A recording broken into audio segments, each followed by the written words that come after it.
Sir ನಮಸ್ತೆ. ನನ್ನ ಹೆಸರು ಮೋಹನ್ ಅಂತ. ನಾನು ಬೆಂಗಳೂರಿಂದ ಬಂದಿದ್ದೀನಿ. ನಾನು ಇರೋದು ರಾಜಧಾನಿ ಶಿವನಹಳ್ಳಿಲಿ. ನಾನು ಈ ದೇವಸ್ಥಾನಕ್ಕೆ ಸತತ 8 ವರ್ಷದಿಂದ ಬರ್ತಾಯಿದ್ದೀನಿ. ನಾನು ಏನು ಮನಸ್ಸಲ್ಲಿ ಬೇಡ್ಕೊತೀನಿ ಅದನ್ನು ಈ ಭಕ್ತಿ ಮುನೇಶ್ವರ ದೇವಸ್ಥಾನಕ್ಕೆ ಬಂದು 9 ಕಡ್ಡಿ ತಗೊಂಡು 9 ಪ್ರದಕ್ಷಿಣೆ ಹಾಕ್ತೀನಿ. ನನ್ನ ಮನಸ್ಸಲ್ಲಿ ಏನು ಸಂಕಲ್ಪ ಮಾಡ್ಕೊಂಡಿರ್ತೀನಿ ಆ 9 ಪ್ರದಕ್ಷಿಣೆ ಮಾಡಾದಮೇಲೆ ನಾನು ಅಪ್ಪನ ತಗೋಗ್ತೀನಿ.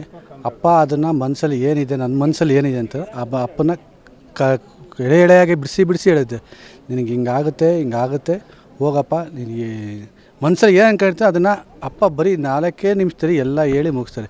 ನನಗೆ ಬರೋ ಸ್ಟಾರ್ಟ್ ಮಾಡಿದ್ಮೇಲೆ ವ್ಯವಹಾರಗಳಾಗಲಿ ಮತ್ತೊಂದಾಗಲಿ ಎಲ್ಲ ನನಗೆ ಅನುಕೂಲ ಆಗಿದೆ. ಆದ್ದರಿಂದ ನಾನು ಇಲ್ಲಿ ಬರೋ ಸ್ಟಾರ್ಟ್ ಮಾಡಿದ್ಮೇಲೆ ತುಂಬ ವ್ಯವಹಾರಗಳೆಲ್ಲ ಅಧಿಗತಿತ್ತು.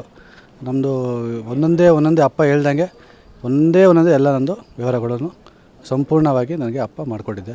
ನಾನು ಪ್ರತಿ ತಿಂಗಳು ಅಮಾವಾಸ್ಯೆ ಪೌರ್ಣಮಿಗೆ ಬಂದು ನನ್ನ ಮನಸ್ಸಲ್ಲಿ ಏನು ಸಂಕಲ್ಪ ಇತ್ತು ಅದು ಮಾಡ್ಕೊತೀನಿ. ಅಪ್ಪ ಅದನ್ನು ಅತಿ ಬೇಗ ನನಗೆ ನಡೆಸ್ಕೊಡ್ತೀನಿ. ಯಾವುದು ಸರ್? ಮರೆ ನೀರು ಅಂದರೆ ಅಪ್ಪ ಹೇಳಿರುತ್ತೆ ನಮ್ದು ಏನೋ ದೋಷ ಗೀಶ ಇತ್ತು ಅಂದರೆ, ನಾವು ಹಿಂದಿನ ಪೂರ್ವಜನ್ಮದಲ್ಲಿ ನಮ್ಮ ತಂದೆ ತಾತ ಏನಾದರೂ ತಪ್ಪು ಮಾಡಿದರೆ ಅದು ಅಪ್ಪ ಹೇಳುತ್ತೆ, ಇಷ್ಟು ವಾರ ಬಂದು ನೀನು ನೀರು ಹಾಕ್ಸ್ಕೊ, ನಿನಗೆ ಅಷ್ಟರೊಳಗಡೆ ನಾನು ಅದನ್ನು ನಿನಗೆ ದಾರಿ ಮಾಡಿಕೊಡ್ತೀನಿ ಅಂತ ಹೇಳುತ್ತೆ.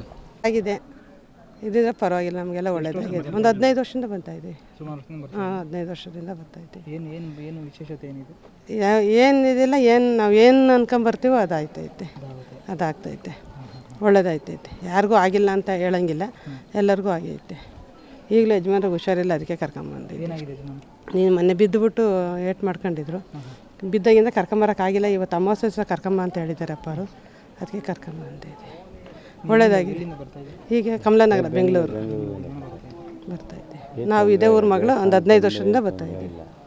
ಸರ್ ಹೇಳಿ, ಇವತ್ತೇನು ವಿಶೇಷತೆ ಇದೆ, ಏನು ಬಂದಿದೆ? ಮೊದಲಿಗೆ ನಮಸ್ತೆ. ಭಕ್ತ ಮುನೇಶ್ವರಲ್ಲಿ ವಂದಿಸುತ್ತಾ, ನಾನು ಈ ಒಂದು ದೇವಸ್ಥಾನನ ಫಸ್ಟ್ ಕಂಡಿದ್ದು ಒಂದು ಯೂಟ್ಯೂಬ್ ಚಾನಲಿಂದ. ಅನಂತರ ನಾನು ಇಲ್ಲಿ ಬಂದಾಗ ನನಗೆ ತುಂಬ ಕಷ್ಟಗಳಿತ್ತು.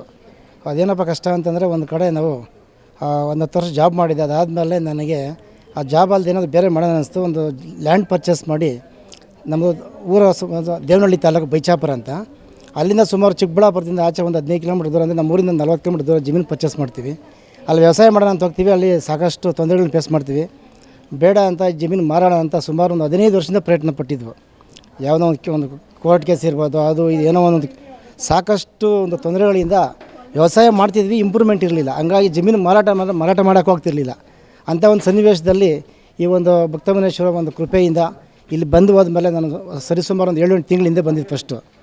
ಬಂದು ಹೋದ ನಂತರ ನಾನು ಬಸವಣ್ಣವರು ನಮಸ್ಕಾರ ಮಾಡ್ಕೊಂಡು ಅವತ್ತು ನಾರ್ಮಲಾಗಿ ಹೊರಟೆ. ಆಮೇಲೆ ಒಂದು ಪೌರ್ಣಮಿ ಸಹ ಬಂದಮೇಲೆ ಈ ಒಂದು ವಿಶೇಷತೆಗಳೆಲ್ಲ ನೋಡಿದೆ. ನಾನು ಇಲ್ಲಿನ ಒಂದು ಭಕ್ತಿಯನ್ನು ಸಹ ತುಂಬ ಕಂಡು ನಾನು ಭಕ್ತಿಪೂರ್ವಕವಾಗಿ ಒಂದು 9 ಕಡ್ಡಿ ಹಿಡ್ಕೊಂಡು ಒಂದು 9 ಸುತ್ತು ಪ್ರದರ್ಶನ ಹಾಕೋ ಮುಖಾಂತರ ಇಲ್ಲಿ ಒಂದು ನಮ್ಮ ಕೋರಿಕೆ ಈಡೇರುತ್ತೆ ಅನ್ನೋದೊಂದು ಅರ್ಥಕೊಂಡು ನಾನು ಸಹ ಫಸ್ಟು ಅಲ್ಲಿಂದ ಬಂದು ನಾನು ಒಂದು ಪೌರ್ಣಮಿ ಸಹ ಪೂಜೆ ನಂತರ ಒಂದು 9 ಪ್ರದಕ್ಷಿಣೆ ಹಾಕಿ ನಮಸ್ಕಾರ ಮಾಡ್ಕೊಂಡು ಹೋಗಿದ್ದೆ.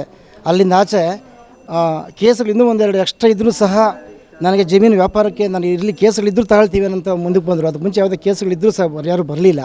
ಹಂಗಾಗಿ ನಾನು ಇದೊಂದು ನಂಬಿಕೆಯಿಂದ ಭಕ್ತಿಯಿಂದ ನಮ್ಮ ಮನೆಯವ್ರ ತಂದೆ ತಾಯಿನೂ ಸಹ ಒಂದು ಸರಿ ಕರ್ಕೊಂಬಂದಿದ್ದೆ. ಇವತ್ತು ನಮ್ಮ ಫ್ರೆಂಡ್ಸು ತಾಯಿ ಸಹ ಅಕ್ಕ ಬನ್ನಿ ಅವನು ಸಹ ಜೊತೆಯಲ್ಲಿ ಕರ್ಕೊಂಬಂದು ಒಂದು ನೋಡಿಸ್ತಾ ಇದ್ದೀವಿ. ಸಾಕಷ್ಟು ಮಹಿಮೆ ಇದೆ ಇಲ್ಲಿ. ಭಕ್ತ ಮುನೇಶ್ವರ ನಮ್ಮ ಜೊತೆಗೆ ಸಾಕಷ್ಟು ಜನಗಳನ್ನೂ ಸಹ ಬಂದಿರೋ ಭಕ್ತಾದಿಗಳು ಪ್ರತಿಯೊಬ್ಬರನ್ನು ಕಾಪಾಡಲಿ ಅಂತ ಹೇಳ್ತಾ ಒಂದು ನಮಸ್ಕಾರ. ನನ್ನ ಹೆಸರು ಪ್ರಕಾಶ್ ಅಂತೇಳಿ, ನಂದು ದೇವನಹಳ್ಳಿ ತಾಲೂಕು. ಇಲ್ಲಿಗೆ ಸುಮಾರು ಒಂದು 85-90 ಕಿಲೋಮೀಟ್ರ್ ಆಗುತ್ತೆ. ಬಟ್ ಎಷ್ಟೇ ದೂರ ಅನ್ನೋದು ಇಂಪಾರ್ಟೆಂಟ್ ಅಲ್ಲ, ಇಲ್ಲಿ ಒಂದು ಮಹಿಮೆ ಇದೆ, ಭಕ್ತಿ ಅನ್ನೋದು ಇಂಪಾರ್ಟೆಂಟ್ ಆಗಿ ನಾವು ಬರ್ತಾಯಿದ್ದೀವಿ. ನಾವು ಪ್ರತಿಯೊಬ್ಬರು ತಿಳಿಸ್ತಾ ನಮಗೆ ಆಗಿರೋಂಥ ಒಳ್ಳೇದು ಬೇರೆಯವ್ರಿಗೆ ಒಳ್ಳೇದಾಗಲಿ ಅಂತ ಬಯಸ್ತೀವಿ.